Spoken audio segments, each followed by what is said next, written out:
네, 금요일 이 시간에는 한 주간 주요 경제 이슈 살펴보고 있죠. 오늘도 YTN 조태현 기자가 화상전화로 연결이 돼 있습니다. 조 기자님 안녕하세요. 네, 안녕하세요. 조태현입니다. 예, 반갑습니다. 자, 내년도 최저임금을 논의하기 위한 최저임금위원회가 지금 계속되고 있습니다. 어제 세 번째 만남을 가진 걸로 알고 있습니다. 자, 노정 갈등이 지금 계속되고 있는 상황입니다. 그래서 분위기가 그렇게 좋아 보이진 않던데요. 그렇죠. 분위기가 좋았을 리가 없죠. 거기다가 극단적으로 다른 의견도 매년 그렇지만 이번에도 비슷한 상황이 반복이 되고 있습니다. 이렇게 반복이 될 수밖에 없는 배경을 보면요. 최저임금이라는 거는 말 그대로 최저임금입니다. 우리가 일반적으로 생각하는 대기업들 이런 곳에서는 당연히 최저임금을 넘어서는 임금을 제공하고 있어요. 그러니까 최저임금에 따른 갈등이 있을 수가 없겠죠. 이 갈등이 생기는 건 자연스럽게 수익성이 상대적으로 낮은 기업들일 수밖에 없습니다. 수익성이 높다면은 임금도 높을 테니까 상대적으로 수익성이 낮은 기업에서 최저임금이 크게 작용할 수밖에 없거든요. 결국 중소기업이나 소상공인, 자영업자에게 큰 영향을 미치고요. 그런 곳에서 일하는 노동자에겐 생계에 문제가 된다고 볼 수 있겠습니다. 그러다 보니까 당연히 노동계에서는 최저임금 인상을 매년 요구를 하고 있고요. 최근에 노동계와 시민사회단체가 국회에서 토론회를 열었는데요. 이 자리에서 한국고용정보원이 발제를 했습니다. 고용노동부 산하기관인데요. 이쪽에 설명을 들어보면은 가구의 규모별로 적정 생계비 그리고 물가상승률 전망치, 가구 소득에서 근로소득이 차지하는 비중 같은 거를 종합적으로 고려했을 때 적정 최저시급을 12,208원으로 제시했습니다. 그러니까 최근에 고물가 소식 많이 접하시잖아요. 이렇게 물가가 올랐는데 가구의 대부분은 근로소득이 대부분입니다. 이런 걸 고려했을 때 이 정도 최저임금은 돼야 된다 이런 뜻입니다. 그런데 역시 반대 의견도 아주 많죠. 요즘 가게 같은 곳에 가보면 키오스크 많이 있잖아요. 이게 언제부터 대거 도입됐는지 생각을 해보면 문재인 정부에서 최저임금을 급격하게 올렸을 때 대거 도입되기 시작했습니다. 이게 무슨 얘기냐면은 최저임금이 너무 많이 오르게 되면은 그만큼 자영업자나 소상공인이 고용을 줄이게 된다는 뜻입니다. 파이터치 연구원이라는 곳에서 자료가 나왔는데요. 지금 노동계가 요구하는 최저임금 12,000원인데 이게 24.7% 인상입니다. 이렇게 올리면은 고용원이 있는 자영업자 19만 명이 고용원이 없는 자영업자가 될 것이라고 분석을 했습니다. 이게 무슨 소리냐? 직원을 두고 있는 자영업자 19만 명이 직원을 해고하게 될 거라는 뜻입니다. 그러니까 지금까지 최저임금을 너무 정치 논리적으로 접근을 했는데 적정한 수준을 찾는다는 건 상당히 어려운 문제라고 볼 수 있겠습니다. 지금 말씀 이 키오스크도 그동안에 잘 주의 깊게 보질 않았는데 키오스크 때문에 많은 분들이 일자리를 잃고 있다. 또 그렇게 또 볼 수 있는 거네요. 그렇죠. 당시를 생각을 해보면요. 최저임금이 급격하게 오르면서 키오스크가 대거 도입이 됐고요. 또 하나는 그 지역의 농촌 같은 데 가보면은 최저임금으로 임금 근로자를 고용하는 경우가 많거든요. 수학기에는. 이런 곳에서 그 고용 같은 것들이 많이 줄어드는 모습도 보였습니다. 그러니까 무조건 최저임금을 많이 올린다라는 게 꼭 좋은 것만은 아니라는 거죠. 그러니까 최저임금의 어떤 양면성 그걸 말씀하신 것 같은데 자 그렇지만 일단 올해 최저임금이 시급을 기준했을 때 9,620원입니다. 그렇기 맞습니다. 때문에 이제 관심은 이번에 최저임금을 10,000원을 넘길 거냐 말 거냐 여기에 놓여 있는 것 같은데 지금 얼마 정도를 많이 예상하고 있어요? 어느 정도는 오를 수밖에 없겠죠. 물가 상승률도 있었으니까요. 그렇죠. 근데 사실 적정한 최저임금을 정한다는 거는 앞서도 말씀을 드렸지만 상당히 어려운 문제라고밖에 말씀을 드릴 수 없습니다. 중위값 임금이라는 것으로 설명을 어느 정도 해볼 수 있겠는데요. 중위값 임금이라는 거는 낮은 임금부터 높은 임금까지 쭉 줄을 세워요. 그 중에서 딱 중간에 있는 임금을 말합니다. 최저임금을 이 중위값 임금으로 나눠서 비교를 해보니까요. 우리나라가 2016년에 OECD 조사 대상 30개 국가 가운데 17위였습니다. 그런데 문재인 정부 시절인 2021년에 7위로 급등을 하는 모습을 보였어요. 이러니까 최저임금을 너무 정치적으로 접근했다 이런 지적이 나오는 건데 수많은 부작용이 생길 수밖에 없었죠. 적정한 수준은 이 최저임금이 중위급 임금의 50% 언저리 정도로 보는 시선이 많습니다. 무슨 소리냐면은 중위소득을 너무 최저임금이 따라잡게 되면은 근로의욕이 떨어질 수 있거든요. 최저임금을 받아도 생활이 풍족하게 된다면은 근로의욕이 떨어질 수밖에 없을 거 아니에요. 거기다가 또 최저임금 직장들은 대부분 노동 유연성이 높은 편인데 너무 쉽게 이직을 결정하는 문제도 생길 수 있습니다. 그런데 지금 이게 어느 정도 수준이냐? 60%가 넘었어요. 2020년 기준으로 62%까지 올랐습니다. 요약하면은 실질적인 최저임금 자체는 그렇게 높아 보이진 않는데 국가별로 차이가 나는 소득 수준을 고려했을 때 OECD 국가 가운데서도 상당히 높은 수준의 최저임금이다라고 종합을 해볼 수 있겠습니다. 그런데 또 다른 측면도 있어요. 예. 중위 임금을 구하는 방식에 차이가 있고요. 또 사실 최저임금에서 국가별로 비교를 한다는 것에 반감을 가진 사람들도 적지 않습니다. 네, 그렇잖아요. 예. 그렇죠. 실제로 최저임금만 받아서는 우리나라에서 먹고 사는 게 뭐 보통 일이 아니잖아요. 물가 수준의 차이도 있고요. 그러니까 정치 논리가 너무 깊게 개입을 해서 최저임금 문제가 엉망이 된 측면이 크니까 예. 이제는 정치 논리는 확 덜어내고 경제적인 측면에서 심도 있게 좀 살펴볼 필요가 있겠고요. 그리고 최저임금을 결정하는 이 구조도 한번 손볼 필요는 있다고 생각을 합니다. 예, 지금 그 최저임금을 그 사용자위원, 근로자위원, 그렇죠. 그리고 공익위원 이렇게 해서 하면서 결국은 그 가운데 있는 공익위원이 어떤 쪽에 뭐 손을 들어주느냐 이래서 결론이 나지는 않습니까? 그렇게 나는 거 아닙니까? 거의 매년 그렇게 되고 있죠. 언제나 지금도 그렇지만은 일단은 최저임금 그 자체도 있지만 최저임금을 결정하는 방식, 예를 들어서 업종별로 차등 적용을 한다든지 이런 그 세부적인 사안에 있어서도 노조와 그리고 사용자 측에서는 굉장히 의견이 좁혀지지가 않는 모습을 보이거든요. 그렇죠. 예. 그러다 보니까 매년 평행선을 달리고 결국에는 공익위원이 결정을 하는 그런 구조가 돼버리고 있습니다. 그렇기 때문에 이것도 좀 손을 봐야 된다는 지적이 계속 나오고 있긴 합니다. 예.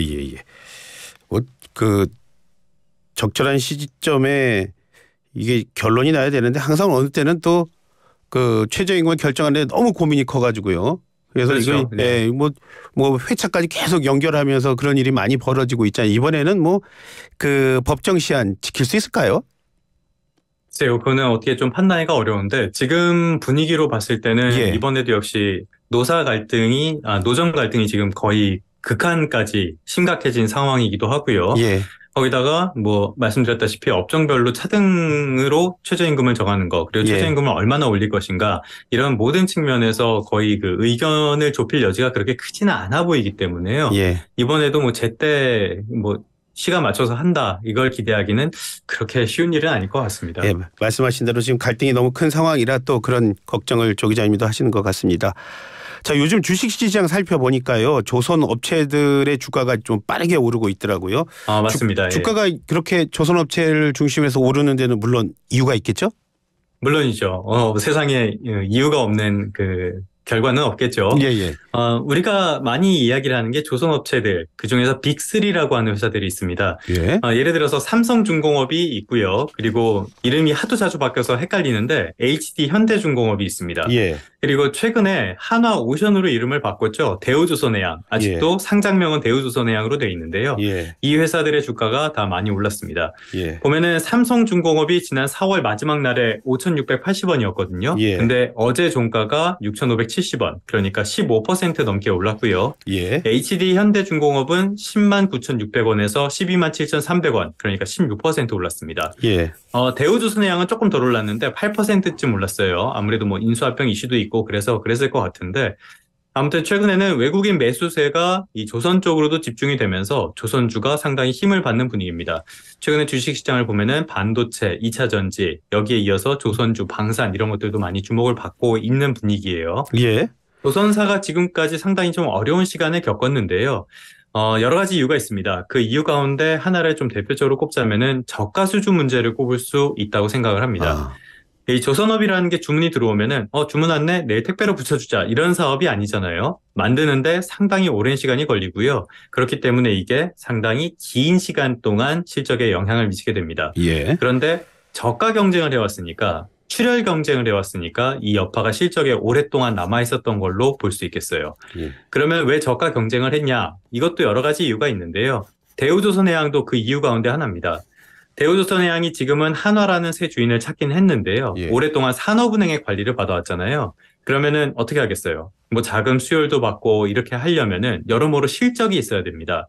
그러다 보니까 이 실적을 쌓기 위해서 무리해서 수주를 많이 했거든요. 그런데 경쟁 회사들이 있고 경쟁 체제인데 한 회사가 이렇게 무리해서 출혈 수주를 하면은 다른 회사들은 손 놓고 있을 수가 없어요. 물량을 다 뺏기니까. 그렇기 때문에 울며 겨자 먹기로 따라가는 수밖에 없었습니다. 그런데 최근에 말씀드린 것처럼 하나그룹이 대우조선해양을 인수를 했고요. 그러면은 주인이 있는 회사가 이런 식으로 수주 경쟁에 나설 가능성은 별로 없다고 봐야겠죠. 예. 그래서 저가 수주 문제가 해소되는 것이 아니냐 이런 기대감이 커진 상황입니다. 최근에 들어서는 신조선가라고 하는데요. 이게 3배를 만들 때 가격인데 꾸준히 상승하는 추세를 보이고 있습니다. 영국 회사인 클락슨 리서치에서 발표를 하는데요. 최근 신조선가가 지난 2008년 12월 이후 15년 만에 최고치까지 올랐습니다. 당시가 조선업의 소위 말하는 슈퍼사이클, 굉장히 업황이 좋았을 때였거든요. 그러다 보니까 최근에 이런 슈퍼사이클이 다시 오게 되는 거 아니냐 이런 전망이 나오고 있고요. 그래서 지금까지는 국내 조선사의 실적이 올해 상반기보다는 하반기에 더 좋고 올해보단 내년, 내후년이 갈수록 더 좋아질 거다. 이런 전망도 나오면서 주가가 상승한다고 볼 수 있겠습니다. 그러니까 대우조선해양이 어떤 단기적인 성과를 얻기 위해서 뭐 하다 보니까 우리끼리 그런 치열한 경쟁 때문에 오히려 그 자체가 우리 조선업계 자체는 굉장히 마이너스 요인으로 작용을 해왔던 거군요. 그렇죠. 또 말씀을 드리겠지만은 중국과의 경쟁에서도 좀 그랬던 측면이 있고요. 뭐 여러 가지 좀 악재가 쌓여 있었다고 볼 수 있겠습니다. 그리고 업황 자체도 그렇게 좋지 않았고요. 지금 말씀 잠깐 하셨지만 점유율 측면에서 오히려 중국에게 밀린다 이런 말이 있던데 그게 사실입니까? 맞습니다. 사실 이게 지금 주목받는 전기차 시장에서도 그렇고요. 점유율만 놓고 보면은 어떻게 보면은 착시 효과라고 해야죠. 이런 것들이 제법 있다고 할 수 있겠습니다. 일단은 점유율에서 중국에 밀린 거는 확실한 팩트예요. 클락슨 리서치 자료를 보면요. 지난해 우리나라 점유율이 25%로 2위를 기록을 했고요. 중국의 점유율이 68%로 압도적인 1위였습니다. 그런데 지금 국내 조선사들 이렇게 상황을 들어보면요. 대우조선해양 같은 곳은 3교대로 24시간 작업을 하고 있다고 해요. 여기에다가 지금 인력 충원도 쉽지가 않습니다. 이거 뭐 아무나 데려다 쓴다고 되는 게 아니거든요. 기술이 필요한 용접 기술 같은 것들이 많이 필요합니다. 특히 수중 용접 같은 것들은 굉장히 숙련공이 필요해서요. 3년치 이상 지금 수주가 쌓여 있어서 무리해서 수주를 할 이유는 별로 없다고 볼 수 있어요. 그래서 뭐 저가선, 뭐 저가 LNG선 같은 곳에는 손을 안 대고 수익성을 따져가면서 접근한다고 볼 수 있기 때문에 꼭 점유율이 그렇게 꼭 중요한 요소만은 아닌 것 같습니다. 실제로 올해 1분기 기준으로 봤을 때요. 그 고가선이라고 하면 대표적인 게 LNG선 같은 게 있거든요. 이 LNG선 시장에서 국내 기업의 점유율이 90%나 됩니다. 그러니까 국내 기업들이 여전히 고가선 쪽에서는 압도적인 경쟁력을 보여준다라고 할 수 있겠는데요. 그러면 LNG선에 대한 말씀도 좀 드려야겠죠. LNG선이라는 게 뭐냐? 우리가 흔히 말하는 천연가스는 연소성이 있는 가스를 말합니다. 근데 가스니까 그냥 옮기면 기체잖아요. 그러면은 운반비가 너무 많이 들어요. 그래서 영하 161도로 냉각을 해서 액체로 만드는데 이게 액화천연가스 LNG입니다. 이거를 LNG로 옮기는 게 바로 LNG선이거든요. 최근에는 뭐 비교적 탄소 배출이 적고 친환경적이라고 해서 LNG 수요가 꾸준히 증가하는 추세고요. LNG의 수요가 늘면 당연히 이걸 운반할 LNG선의 수요도 늘 수밖에 없습니다. 그런데 말씀드린 것처럼 냉각을 해서 옮긴다고 했잖아요. 그러니까 동네 통통배 같은 조그만 배로는 안 되고요. 이 온도를 유지하면서 이 낮은 온도를 버텨낼 수도 있어야 되고 기화하는 부분도 잡아낼 수 있는 이런 종합적인 기술이 필요합니다. 일본이 이미 LNG선에서는 기술 변화에 뒤처져서 한번 시장을 포기했었고 그렇다 보니까 고가 시장은 국내 기업이 꽉 잡고 있는 상황이거든요. 그러니까 이런 고가 시장에서 국내 기업이 지배력을 가져가는 게 실적이 개선되는 영향 가운데 하나라고 볼 수 있겠습니다. 여기에 또 신산업 분야에서도 좀 한 발 앞서가는 모습인데요. LNG를 옮기는 게 아니라 LNG를 연료로 쓰는 LNG 추진선이 있고요. 또 유해 물질을 더 줄일 수 있다고 해서 주목받는 메탄올 추진선 이런 쪽에서도 국내 기업들이 확실히 앞서가는 모습을 보이고 있거든요. 거기다 최근에 업황까지 좋기 때문에 좀 상당히 기대가 되는 상황이라고 말씀을 드릴 수 있겠습니다. 배는 그냥 배로 봤는데 배도 정말 여러 가지 종류가 있군요. 맞습니다. 뭐 벌크선이나 뭐 컨테이너선 이런 것들이 있고요. 사실 컨테이너선이 지난 코로나 시기에 상당히 주목을 많이 받았었는데 지금은 아무래도 수요가 늘다 보니까 LNG선 같은 고가선들이 많이 주목을 받고 있고요. 또 중동 쪽에서도 수주가 계속 이어지는 소식도 들려오고 있습니다. 지금까지 YTN 조태현 기자와 함께 한 주간 경제 이슈 정리했습니다. 조 기자님 오늘 말씀 고맙습니다. 네, 고맙습니다.